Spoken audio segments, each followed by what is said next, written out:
Hey, welcome back to the TheScottSpot. I'm Scott, and you're watching Final Fantasy XIII.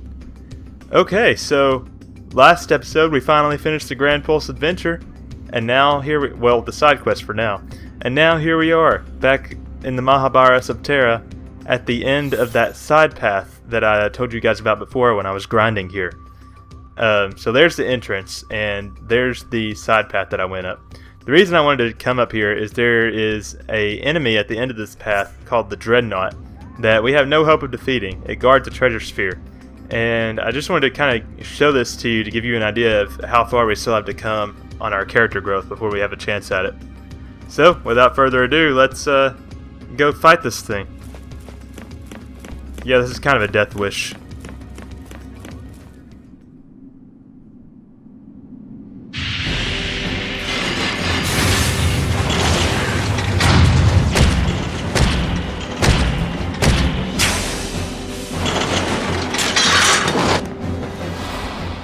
And we even get the boss music. So yeah, this Dreadnought is kind of a remake of the boss we fought all the way back here in Chapter 4 at the Vile Peaks.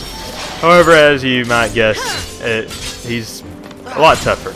So, oh, and I forgot to mention, this is post-commentary. I accidentally deleted the audio to the original recording that I did of this, so yeah, that's my bad.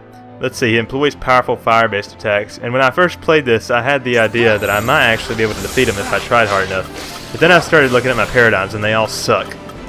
Like, I don't even have a Delta attack paradigm, which would have been very helpful. I bring Hope out to try to cure everybody, but the Juggernaut, not the Dreadnought, the Juggernaut was just not having it. He just shot a rocket at lightning and killed her. So yeah, that's not gonna work. Game over, man. Game over. It's been a while since we've seen that, hasn't it? At least I think it has been. I sort of entertain the notion of fighting it again with more preparation, but you know, I think it's better that we just leave this until later in the game. Oh, but all the enemies that I fought on the way here respawned somehow. Great. But anyway, I'm going to head back to the waypoint now and continue forward. So I'll meet you guys back there. Okay, so we're back to the farthest we've been in the Mah'habara Subterra. And we've got these guys in front of us, and we haven't fought that guy in the back there. It's called a boxed phalanx. We fought an ambling bellows that functions similarly, but it's not quite the same. So basically the boxed phalanx will summon more hoplites into battle, and it'll also synergize them, or buff them up. So don't waste time trying to take out the hoplites, just go for the boxed phalanx as quickly as you can. And if we had come here or tried to immediately continue the story without leveling up at least a little bit, we wouldn't have been able to finish off the boxed phalanx, because it's not an easy enemy. You can see even as overpowered as we are, it still has quite a high defense. Of course, we've got it already summoned more hoplites into battle. I think there's like 5 of them now. So, yeah, Fang's just going to beat the shit out of it, and Lightning and Hope are going to work on staggering it. Actually, it might die before we even get it staggered. But the goal here is to just take it out as quickly as possible, and like the hoplites, is we can get water and electricity. So even though some of the hoplites might be buffed up now, you don't have to worry about that, because they just go down so quickly, as you can see. I mean, we were able to take these guys out at the beginning of the chapter, so they're even less of a problem now. And just like that, the battle's over. As if there was any doubt. I like how Fang played off what I said. Just like that, the battle's over. As if there was any doubt. Okay, so let's go to our waypoint up here. We haven't been this far yet. But first, a loading screen.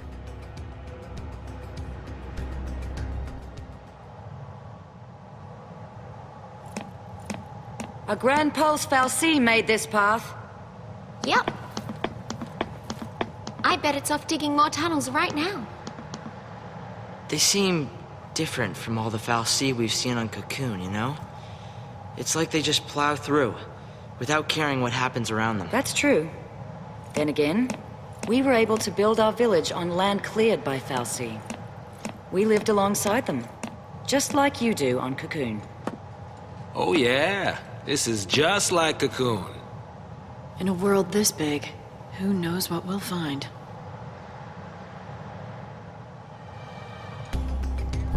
In a world with endless imagination. No. Anyway. Yep, so now we're officially in the Mah'habara Subterra. We had to come quite a ways just to get the intro cutscene. But I have a feeling it's not quite over. I could be wrong. Actually, I think I am wrong. Let's see, we got some new merchandise available and the data log's been updated. Well, I guess our best course of action would be to see what the data log says exactly. I forgot to say that I got a new weapon called the Haughty Clear, merely a replica of an ancient weapon. This gunblade has limited offensive capabilities. But as you can see, the stats didn't really change enough, especially compared to what we already have. It looks like the Subterra got added to the data log. Mah'habara is an underground labyrinth of tunnels excavated by the foul sea Atomos. The advanced civilization of Grand Pulse once established mining operations here, targeting the mineral and ore deposits exposed by the foul sea's digging. Long abandoned engineering and excavation drones are now the only traces of human society that remain, the miners having disappeared long ago. Just like every other human on Grand Pulse, I guess. Anyway, let's check out what new merchandise is available at the shops. Ah, quite a bit, it seems. Let's see, Up in Arms has the Gladius, Rod of Thorns, and Bladed Lance, all weapons we've seen elsewhere, and the Partisan. Although, I'm not sure where the Bladed Lance came from, but oh well. Let's see. Plautus's Workshop has more weapons that we've seen elsewhere across Grand Pulse and the rest of the game. B&W Outfitters has a Warrior Wristband and a Sorcerer's Mark, which increases strength and magic by 100 respectively, which is actually not bad. But I don't think I've ever said this before. Accessories that boost your strength and magic actually decrease your target time, so it's not necessarily a good idea to get them if you're hunting marks. And then we got some components in Lenora's garage.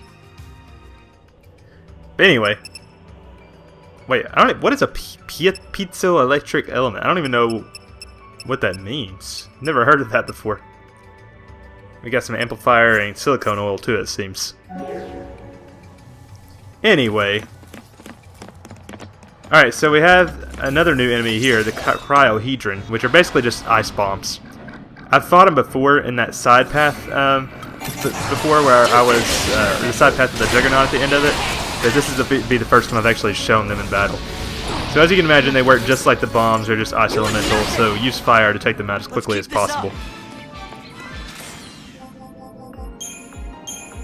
And we got some bomb ashes from that.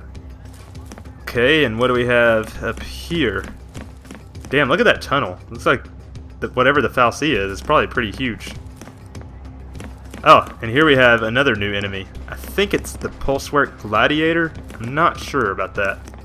See if we can't get a preemptive strike. Oh, no, the other one turned around just in time.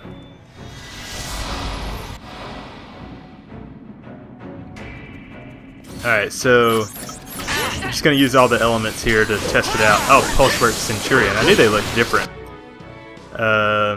Looks like they're resistant to most elements. Is there an element they're not resistant against? Let's try Thunder, see if we can't figure it out that way. You would think after a full round of elemental spells you would be able to figure out if they're weak against it or not. Damn. I feel like we should have used enough elemental spells by now. Oh damn, it went down quick once staggered. Just like the rest of the Pulsework brethren, I guess. But Thunder seems to be working against it pretty well. Yeah, see, it's the only element that it isn't resistant against. Besides Earth, but we don't really have the means to inflict Earth damage. Besides our Quake technique, but other than that. We're just going to Spark Strike and Thunder the shit out of it. Goodbye, Pulsework Centurion. I hardly knew you. Actually, I didn't know you. And you got some spark plugs. Too bad we don't have a car. Forward march, as Hope would say. Wait.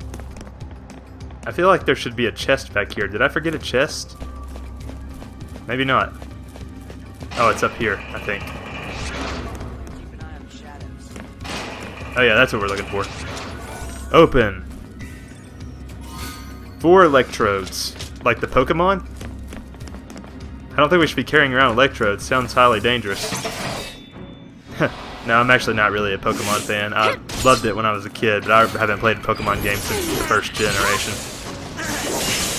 I didn't even play the Gold and Silver days. Be ready for the next fight. I don't know why I decided to show that battle. Probably because I got so carried away talking about Pokemon that I wasn't even paying attention to what was going on. Anyway, let's see what's in this chest. It is 4 tiles of Chop'em armor. Excellent. I have no idea what that is. Just a component, I would have to guess. These pipe tunnels kind of remind me of the Vile Peaks. Because didn't they have similar tunnels there? What do we got up here? Oh, another new enemy. These are rust puddings. Isn't that like the most disgusting name you've ever heard? But anyway, although I didn't know it at the time, these guys are weak against thunder. But, of course, like I said, I didn't know that, so I had to cycle through the elements. And God, can you imagine, like, just rusty slime? That just sounds disgusting. You know, Cocoon may be able to turn flan into edible byproducts, but I don't think that a rusty flan, or a rust pudding would be ideal. And now for the other one. Yeah, see, it's weak against thunder. As lightning will now prove. Yeah, that works really well, actually. And it's dead.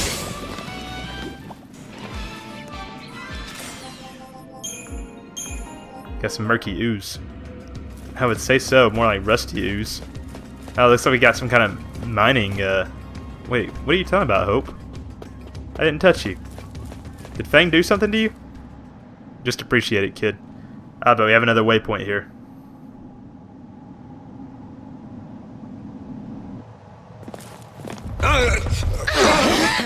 Guys, heads up! Whoa! Look at that thing! Let me guess. That's a fal'Cie? Yep. Busy carving out new tunnels. Making roads where roads ain't meant to go, huh? Yeah, it kinda sounds like us. Alright, roly-poly. Let's hitch a ride on that thing. Now you're thinking Grandpa style. Snow always thinks like that. Let's just do the most dangerous thing possible. It's just like when we saw Dahaka in that one cutscene, like, hey, let's follow it. We see another, like, rampaging, murderous fal'Cie, and we're just like, hey, let's ride it. But I'm sure Atomos got added to the fal'Cie, yep. Atomos toils endlessly beneath the surface of Grand Pulse, ever extending the world's network of snaking subterranean passages. Common speculation purports that the fal'Cie's goal is excavation of habitable underground environments, but the truth of the matter is shrouded in mystery. What is known is that Atomos' digging often exposes deposits of valuable mining resources. For this reason, the human inhabitants of Grand Pulse long ago established mining operations in Mah'habara. Interesting. Although this version of Atomos doesn't remind me of the Atomos I know and love very much. I'm referring to the Atomos in Final Fantasy IX, and I think Tactics, and probably a couple other. You know, let's take out these pulse work jerks. Okay, not a problem at all. Let's see what's up here. Oh, wait, that's the wrong way. Let's go back. Looks like there's a seat stone or something down here. I wasn't planning on doing this seat stone, but I mean, it's right here. Damn, look at Atomos go. Oh, and it's a waystone, so I mean, we might as well. Mark 18, so close yet so far. Oh, another ambling bellows. Who designed this place? It's a maze of dead ends. How am I supposed to find the ambling bellows? Knowing it's in a twilit cavern doesn't help much when I'm trapped in a maze of the blasted things. Curse my luck. I'm running out of time. I had every intention of fulfilling my focus, and now I'm going to end up a thief. And it looks like you called it, sir. Nailed it. But first, looks like the mark is right up along the main path. Actually, we're really close to it. But let's go down here first and explore. I think I was confused here originally because I thought there should be a chest. So it took me a minute to realize, oh, it's over here. And inside lies 4 Tesla turbines. Man, Atomos is just plugging away. But anyway, I should have mentioned this before, but remember how the data log was asking about Atomos's true purpose. Well, like the rest of the Pulse fal'Cie, it's just trying to find the door to Valhalla, aka the Unseen Realm. Who knows, maybe it's underground. Anyway, let's go up to the top now, and I think there's one enemy group before we get to the mark. So let's take care of that real quick. Yeah, it looks like it's a boxed phalanx and some of its hoplite friends. Luckily though, we already know how to take care of them, right? Right. That one was a little bit more difficult because the boxed phalanx actually version upgraded the hoplites. But this time we have an ambling Belos with a group of hoplites already summoned, so this could get a little hairy. Honestly, I probably won't be able to get a 5 stars on this battle just because it's not on my list of things to actually try before the post-game. Looks like we already got it in our data log. It's susceptible to de-shell and pain, but I don't think I have any paradigms of saboteurs currently in them. So let's just open up and try to take out the ambling Belos like this is a normal boxed phalanx battle. Damn, Hope just Thundagged everything. I love when Hope uses Thundagged. It's so cool looking. Ow.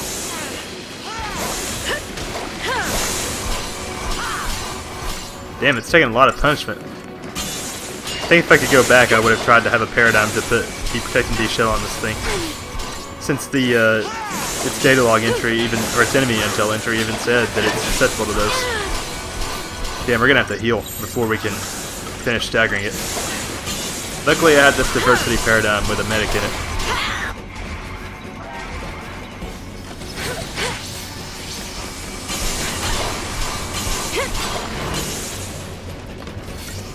Thank you. Okay, this thing's almost staggered. Now that we're switching to Relentless, it should be gone extremely quickly. Oh, it's about to do a system upgrade on its hoplites. We need to take it out before then. Oh wow, it almost got it off. That thing launched it. Man, that was satisfying, actually. 11 fall damage. Alright. Now, the remains are the hoplites, and it looks like the only buff it got was bravery, so you don't even have to worry about them. Oh, and this one didn't even get a buff. Sucks to suck. And goodbye, Hoplite B. It was a valiant effort. Didn't even break a sweat. Right? I knew it wasn't going to be 5 stars. So, yeah, we'll have to come back later to redo that battle. I wonder if I could, just doing Deprotect and De-Shell would have made a difference. Oh, and we got a Sorcerer's Mark, and we earned a new rank of Dismantler, apparently. Oh, and we get another Analect? Cool. Analect 7, Hallowed Pulse. It was the great and hallowed Pulse who, seeking to expand divine domain, parted the chaos and fashioned realm within, made fal'Cie and charged them with this world's completion. The fal'Cie, anxious to please the hand that shaped them, labored devotedly at the task that they had been given. They made l'Cie of men so that they too might be able to aid the greater cause. Men in turn offered praise and prayer to hallowed Pulse, naming their great land in honor of its architect. Yet still the architect departed, on the nature of fal'Cie. Well, that makes sense, and there's the Titan fal'Cie in the background there, but we saw him in the area's intro cutscene. So yeah, Pulse made the fal'Cie and then departed so that they would try to reawake him by finding Valhalla, which is what the original god Benevelza wanted. Okay, so I know I'm kind of beating that point to the ground, but I think it's a fact that's not well understood among the community. Okay. It was just one rust pudding, so as you can imagine, it went down very quickly. And let's see what's in this treasure sphere. 2 Saints Amulets. I don't remember what those do, but I think it's like I don't think it's SOS. I think it's start with Auto Faith. Not sure about that though. Okay. Oh, and we have a little clearing up here, so let's see what happens. Oh, but first let's use a save. Man, this area is beautiful. It's like a little glade in the middle of the tunnel. Okay, so as you might imagine, we're about to have to use Vanille, so we want to put some accessories on her. Let's see. What would be good? How about the Shaman's Mark to increase her magic? And what else would be good? Maybe some HP increasers? Oh no, the Shield Talisman. That'll be good. Alright, so I think that's about as prepared as we can get for a battle coming up. So let's head that way. But first... Damn, look at that. Why don't we relax here for a while? I think I like this place. Oh, is that right, Fang? And don't tell me what to do, Hope.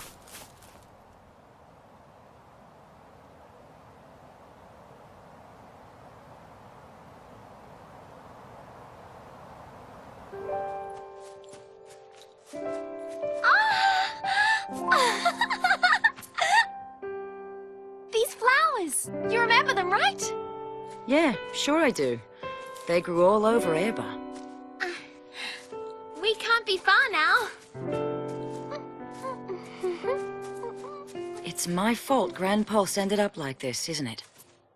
What? I remember everything. I became Ragnarok. I scarred Cocoon. And I left Grand Pulse in this mess. It was me. What are you talking about? It all came back to me. Everything that happened with iFocus. All of it. You're lying. No, it's the truth. It's all my fault. Don't say that!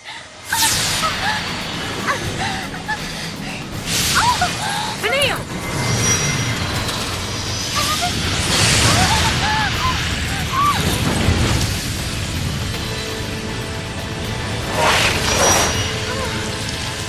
The Eidolon knows the truth. Ha! I knew I was right. Wait! So you were lying! No more than you were.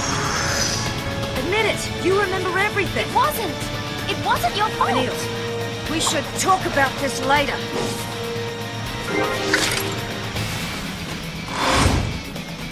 Oh boy, we finally get to face Vanille's Eidolon, Hecaton Chair.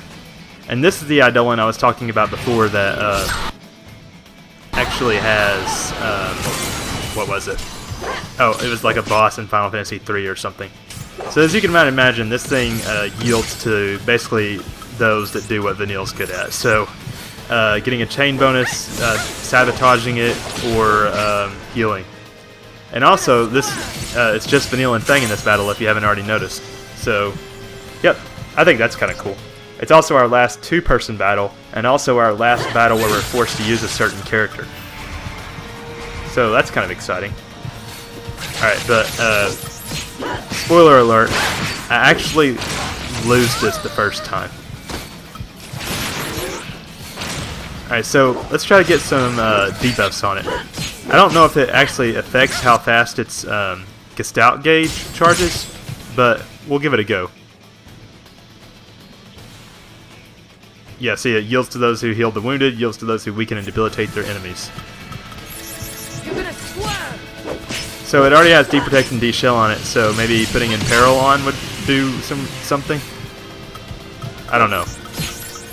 And at this point I didn't know that Hecaton is actually immune to Fog and Pain. So it's better to just use D-Protect, D-Shell, and Imperil repeatedly.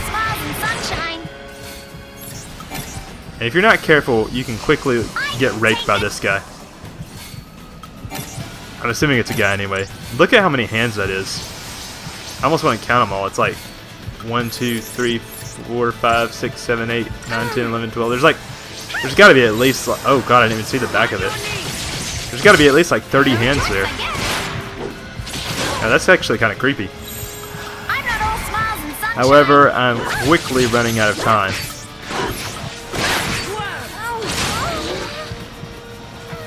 Actually, I'm not even sure if I'm going to be able to survive this. See, my mistake here was not switching to a Sentinel quickly enough. Yeah, see, we've already gone past like half our time, and this thing's gauge isn't even half charged. I never was a good manual healer, though. Ow. Oh, jeez. Also, I think this is a stark contrast to Oh, yeah? how easily Eidolons are summoned for some of them. Like, Vanille's gone through all this emotional trauma, and this is what summons her Eidolon. In comparison to characters like Saz, who almost committed suicide before his Eidolon showed up. I wonder if that says anything. Man, I'm hardly getting its gauge to charge at all. I'm gonna die, aren't I? Damn it. Oh, ow. 100 seconds. 50, 40, 30. See, it's kind of disappointing. I knew I was gonna die here, but what I didn't know was that it was gonna be by actual damage. But anyway, it's better to go ahead and retry, because what happens is you get a chance to redo your paradigms, because it didn't give us a chance to organize our paradigms, but since it rearranged our team automatically for that battle. And there's at least 1 or 2 paradigms that would be good that aren't in the auto setup. So anyway, I actually lose at this like 2 or 3 more times. So I'm going to cut to my successful attempt. Skip the cutscene. Okay, so let's actually customize our paradigms now.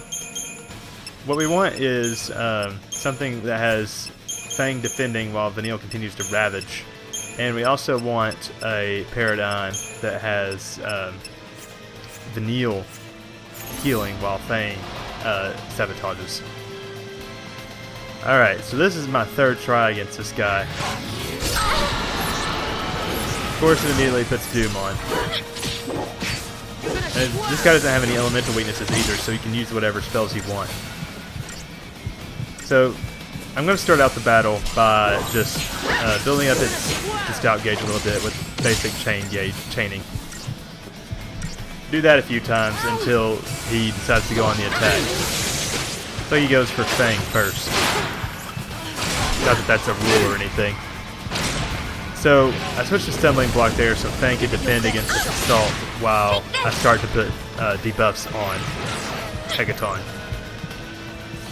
And the mistake I made in the previous fights is that once I had the 3 debuffs it was susceptible to that Vanille could have cast, I gave up on it.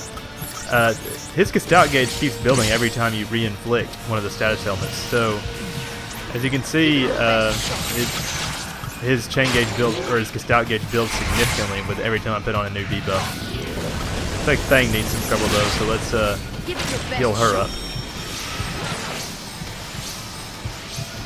Okay, and then we're going to switch to Sap and Salve so Fang can start putting some debuffs on while Vanille heals.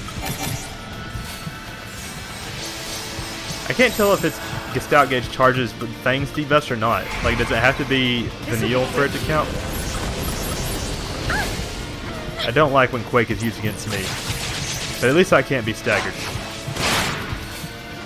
Ow. So yeah, whenever you're not busy healing, just make sure to start putting debuffs on it. And as you can see, it kind of has a cycle that it goes through. It uses Looming Wrath and this is your chance to heal or whatever you need to do. And then once Looming Wrath is over, it uses like an onslaught of this special chain of attacks on one character. So that's why you need Fang to Sentinel up for those phases. Its gauge is almost charged, but I'm quickly running out of time here. And it's going to force me to heal, even though I really need to focus on finishing out its Stout gauge. Unfortunately. Healing is supposed to charge its Stout gauge, and you can see it does a little bit, just not nearly as much as sabotaging. I can take it. Are you sure, Vanille? It's getting kind of close now. Only got like 25 seconds left. Yeah, so I'm not sure if this is like exact timing, but it seems like every 100 Doom seconds is equivalent to a real life second. Oh man, this is going to be so close. And really, I should have just... 4, 3, 2, wow. I'm not sure I've ever cut it that close before.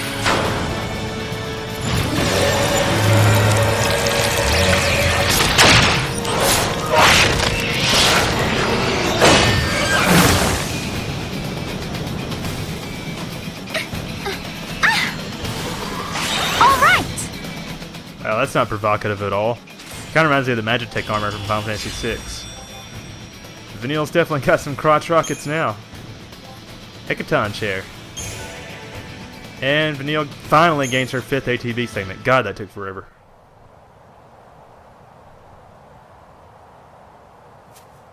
I knew something was off. You've been shying away from our focus ever since we woke up on Cocoon. I couldn't figure it out, but then it all made sense after hearing that story from Rains. You already knew. You knew Ragnarok was the name of destruction. It wasn't fair. You had to do all the horrible stuff. And I didn't have to do anything. That is no reason to lie to me. You think that's what I want? You of all people!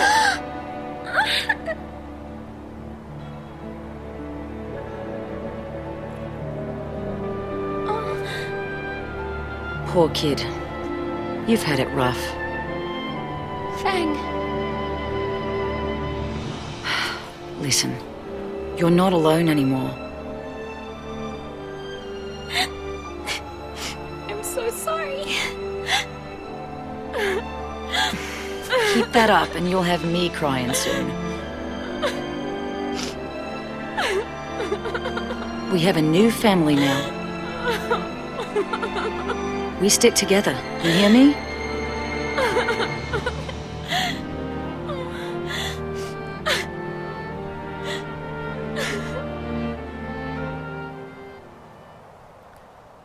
Remember that scene because it'll be semi-important later. Still though, did they really expect me to believe, or anybody to believe, that Fang was gonna attack Vanille? Fang would never harm a freaking hair on Vanille's head. But let's read the data log entry first. Chapter 11, Helping Hands. Because, you know, Hecaton shares 1,000 hands. If they choose not to kill Orphan and bring about Cocoon's destruction, Lightning and her companions will transform into Seath. But if they do carry out their focus, their actions will doom the lives of millions of people. In search of a way to escape the impossible choice, the l'Cie traveled towards the village of Erba in the north of Grand Pulse. On the endless plains they see beasts and birds aplenty, but not a single person. Could the ruins of this world's civilization have been caused by the War of Transgression, centuries before? Here, where it all began, Fang finally uncovers the truth that Vanille has so desperately tried to conceal. The l'Cie who became Ragnarok and attacked Cocoon during the war was not her cheerful friend, but Fang herself. Not wanting Fang to bear the guilt of the beast's bloody rampage, Vanille chose to take the blame in her stead. As if to reprimand her for twisting the truth, the Idolin Hecaton chair rises from the earth even as the two friends argue. No matter how painful it may be, l'Cie cannot run from reality forever. That much is true. But at least we finally got our last Idolin out of that, and hopefully that was Vanille's last lie. Damn.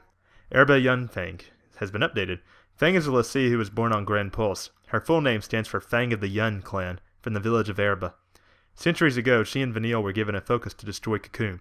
Fang became Ragnarok and cracked Cocoon's shell, but they were both turned to crystal before their task was completed. The vestige in which they slumbered was lifted by a fal'Cie onto the very world where they tried to shatter. Waking years later, Fang's brand, as well as the memory of her focus, is now obscured and indistinct. So I'm wondering if her white brand is obscured and scarred because of her is connected to Ragnarok at all. And I find it strange that Vanille's data log entry still says that she became Ragnarok. It's like the game forgot to update it or something. Alright, let's take off Vanille's accessories now. Okay. And I think that's probably going to be a good ending to this video. Next time we will continue further into the Mah'habara Subterra. We're about halfway through it, but the second half is far less eventful than the first. And then, you know, surprisingly, I don't think I've talked about this yet, but Chapter 11 is pretty sparse on plot developments. I mean, Hope and Vanille get their Idolins, and that's basically it until we get to Erba. But anyway, like I said, I think that's going to be a good ending to this video. Again, guys, thanks for sticking it out with me at the Scott Spot. Hit the subscribe button if you want to see more where this came from. Or check out my Twitter account at TheScottSpot on Twitter. That's what I use to blast out my thoughts these days. But anyway, I will catch you guys next time. Thanks for checking out the Scott Spot, and I'll catch you next time for more Final Fantasy XIII.